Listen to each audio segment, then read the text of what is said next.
Welcome to Life Report, a ministry of Right to Life of Central California. I'm Gabby Veers, the Educational Coordinator at Right to Life of Central California, and I'm here with Elizabeth Goddard, our Operations Director. You may notice that we are in the process of making some updates here in the studio, thanks to some generous donors. A big thank you especially to all of our listeners out there.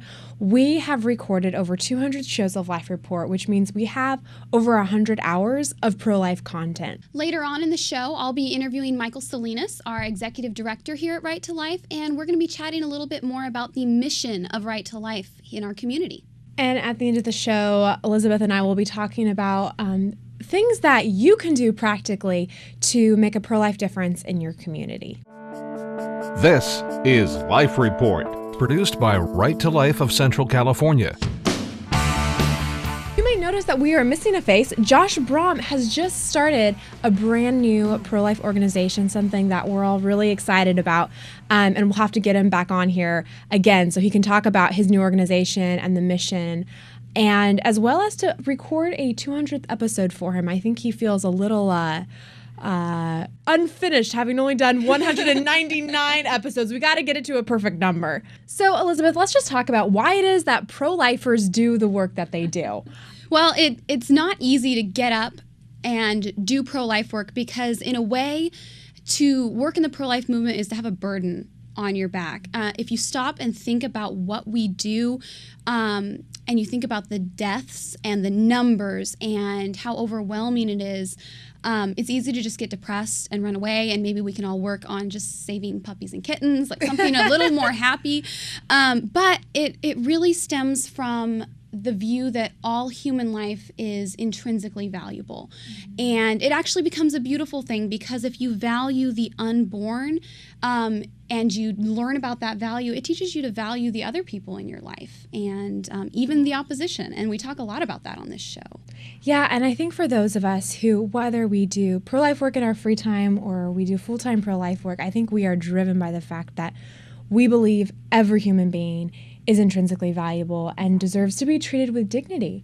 And if the unborn has that same value, then of course we should be fighting to protect their dignity, to protect their right to life. And I think also something that's really important to us is that we believe people are valuable based upon the thing that they are, not the things that they can do. Exactly. That's one of the main things that if we're talking on a college campus, if we're talking to friends and family members, it's easy to sometimes focus on the negative, to go straight to abortion is bad, abortion is killing, abortion is death, all this negative stuff, it's bad for women.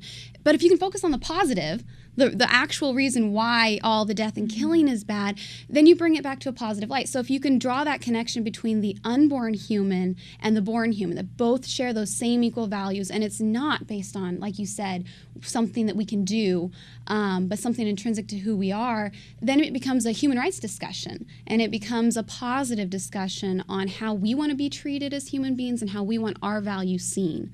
And that's a relief for me because if I was valued on the things I could do, there's a lot of really valuable people out there and I'm not that awesome. Yeah, but I mean, that's also why I think pro-life advocates care about not just the unborn, but about women who are in crisis pregnancy situations, people who are recovering from maybe a painful experience with abortion. Our view about human value and human equality drives so much of what we do. Absolutely. And later on, I know you and I are going to talk a little bit more about what you can do locally in your community to end abortion. And a lot of that comes down to we'll talk about our sidewalk counseling ministry that has a lot to do with reaching out to women in crisis. We'll talk about our partnerships with local organizations that are doing very tangible things to meet women's needs, and men as well. Let's not forget men in this equation. But that ties into that thing about value. Yeah, definitely, which ties into why we do what we do, specifically here on Life Report. Yeah. Because on Life Report, we believe in inspiring individuals to think carefully about this issue, but also to express themselves with clarity and with compassion and conviction, and ultimately to become dedicated advocates for the unborn, wherever they happen to be in life. We believe that individuals should have quality, well-rounded pro-life education that is easy to understand, but is also easy to access, something that's readily available.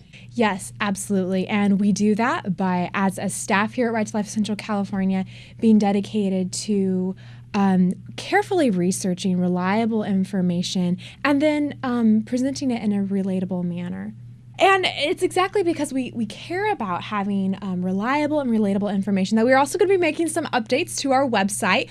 We're going to be making some changes that will make the website more user-friendly and present our content in a more clear way and a way that's easier to share as well. Sure, because if you can't use our website, we're not meeting that need that we're talking about, trying to be accessible to everyone. And for those of you who don't know, our website is lifereport.org. Very simple, lifereport.org, easy to remember, and keep checking regularly for those changes that will be coming up. Speaking of coming up next, I'll be in the studio with our executive director, Michael Salinas, and we're going to be talking about the mission of Right to Life of Central California.